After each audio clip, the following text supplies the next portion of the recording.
అక్కడికి ఒక గుంట నక్కొచ్చింది.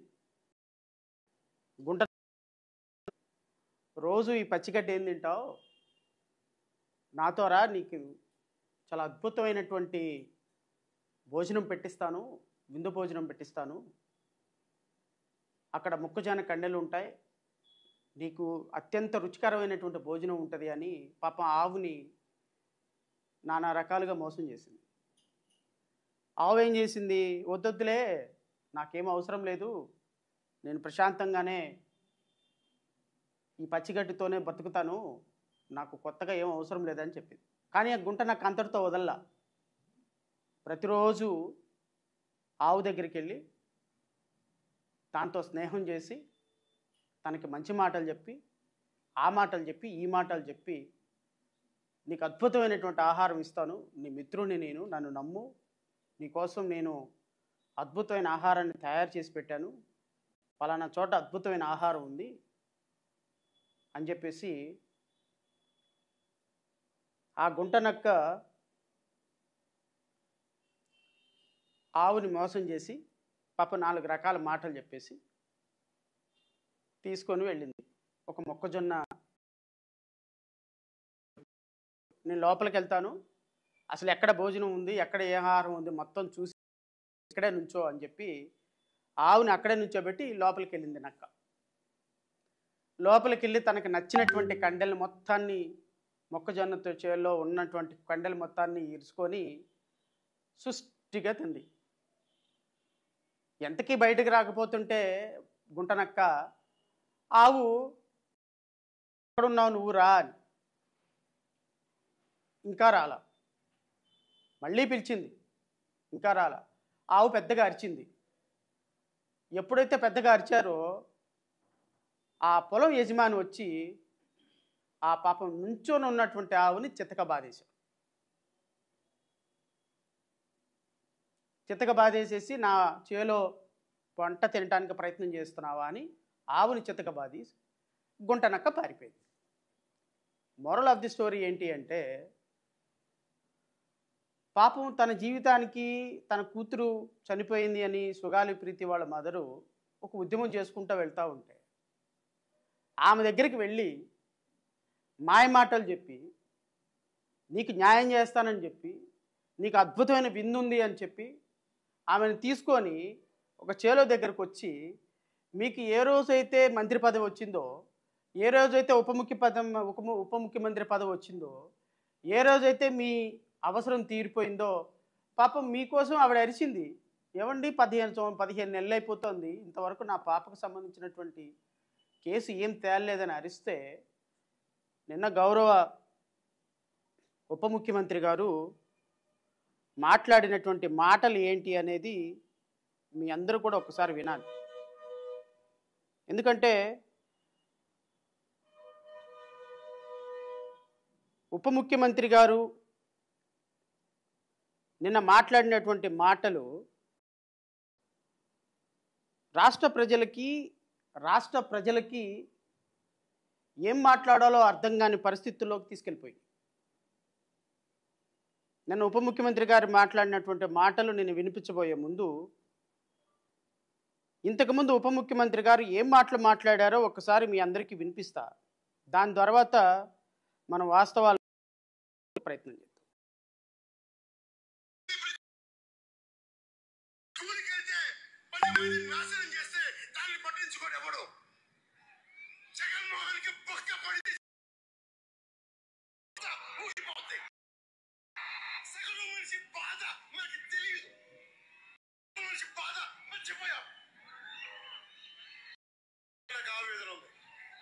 ఏడుపు వస్తుంది.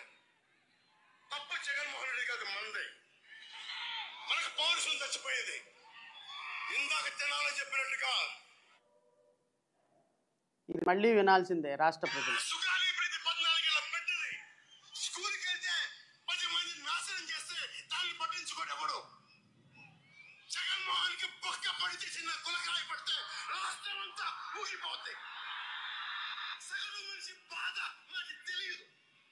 సగటు మనిషి బాధ మర్చిపోయా.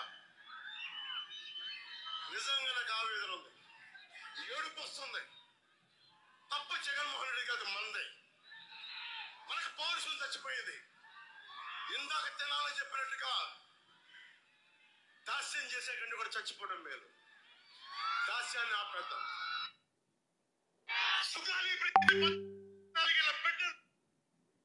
గౌరవ ఉప ముఖ్యమంత్రి గారు ఒకప్పుడు మాట్లాడినటువంటి మాటలు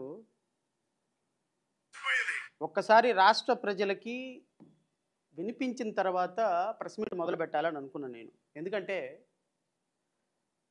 ఆయన నిన్న మాట్లాడినటువంటి మాట ఒకప్పుడు మాటలు ఏంటో రాష్ట్ర ప్రజలు అర్థం చేసుకో.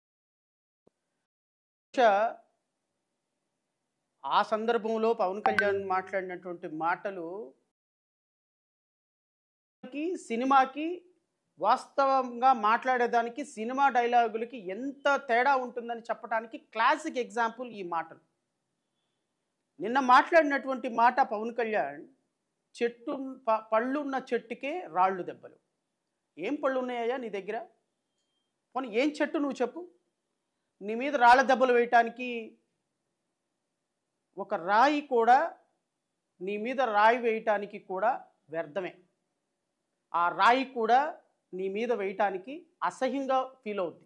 ఎందుకు అంటే మీరు జగన్ మీద పోరాటం చేశాము. గత ముఖ్యమంత్రి చంద్రబాబు నాయుడిని అరెస్ట్ చేసినప్పుడు ఎవరు బయటికి రాలేదు. జగన్ మీద మాట్లాడితే జగన్మోహన్ రెడ్డి కార్యకర్తలు వచ్చి పడేసి తంతారు కాబట్టి ఎవరు నువ్వు మాట్లాడలేదేమో. నువ్వు హైదరాబాద్లో పడుకున్నావేమో 5 సంవత్సరాలు, నువ్వు షూటింగ్లో ఉన్నావేమో 5 సంవత్సరాలు, నువ్వు 5 సంవత్సరాలు గెస్ట్ హౌస్లో పడుకున్నావేమో, 5 సంవత్సరాలు 2 లక్షల పుస్తకాలు చదువుకుంటా ఉన్నావేమో, నీవు 5 సంవత్సరాలు హైదరాబాద్లో నీ సరదాలు నీ సంతోషాలతో ఉన్నావేమో, నువ్వు 5 సంవత్సరాలు లండను విశాఖపట్నం తిరుగుతూ ఉన్నావేమో, నువ్వు 5 సంవత్సరాలు కోర్టుల చుట్టూ మీ కేసుల కోసం తిరుగుతున్నావేమో. 5 సంవత్సరాలు జగన్మోహన్ రెడ్డి నిరవధికంగా ప్రతి అంశం మీద పోరాటం చేసినటువంటి కొన్ని వందల మంది వ్యక్తులు ఉన్నాం. అందులో నేను ఒకటి. ప్రభుత్వంలో జరిగే ఏ సందర్భంలో కూడా మేము పోరాటం చేయకుండా లేవు. నువ్వు పోరాటం చేయలేదేమో, మీ జనసేన కార్యకర్తలు పోరాటం చేయలేదను. ఇక నువ్వు పోరాటం చేయకపోతే ఇంకెవరు పోరాటం చేయలేదని అనుకుంటారా? మీరు పోరాటం చేయకపోతే ఇంకెవరు ఈ రాష్ట్రంలో పోరాటం చేయలేదనుకుంటారా? సుగాలి ప్రీతికి న్యాయం మీరు చేశారా? కనీసం మనం ఉప ముఖ్యమంత్రి అయినాము. మనం మాట్లాడేటానికి రోజు అన్నం తింటున్నప్పుడు మన నోటితో కొంచెం మాట్లాడుతున్న సందర్భంలో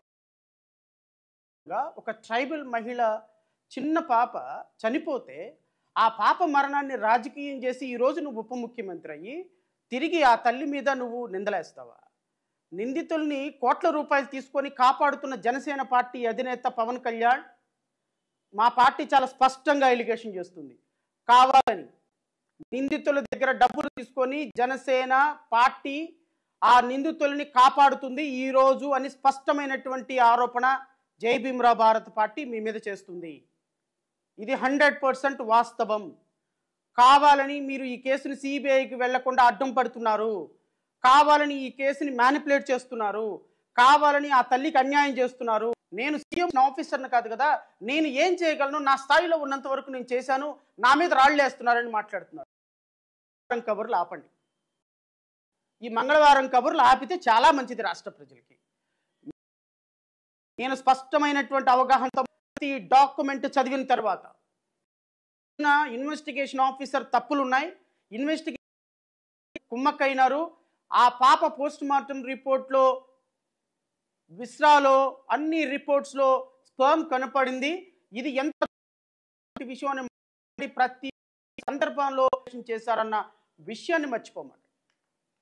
ఈరోజు కేవలం ఉప ముఖ్యమంత్రి అయినారు కాబట్టి స్కిప్పింగ్ క్యాట్ లాగా ఈరోజు నాకేం తెలుసు డిఎన్ఏ రిపోర్ట్ మారిపోయింది, అసలు డిఎన్ఏ రిపోర్టే లేదంటున్నారు పోలీసులు అని చెప్పటం నిందితులను కాపాడటానికి ఒక్కసారిగా ఇన్వెస్టిగేషన్ మొత్తాన్ని బయాస్ ఇన్వెస్టిగేషన్ మార్చింది.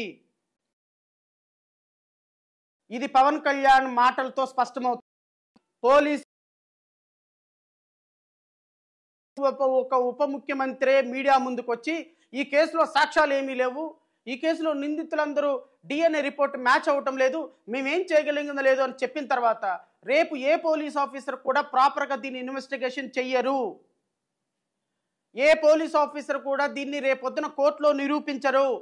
ఈరోజు ఈ కేసు నిందితులందరూ కూడా సుగాలి ప్రీతి పాప కేసులో నిందితులందరూ రేపు విడుదల చేయబడతారు. ఇది గౌరవ ఉప ముఖ్యమంత్రి పవన్ కళ్యాణ్ స్టేట్మెంట్తో నిన్న స్పష్టమైంది. ఖచ్చితంగా ఈ కేసుని సిబిఐ మొదటి నుంచి ఇన్వెస్టిగేషన్ చేయకపోతే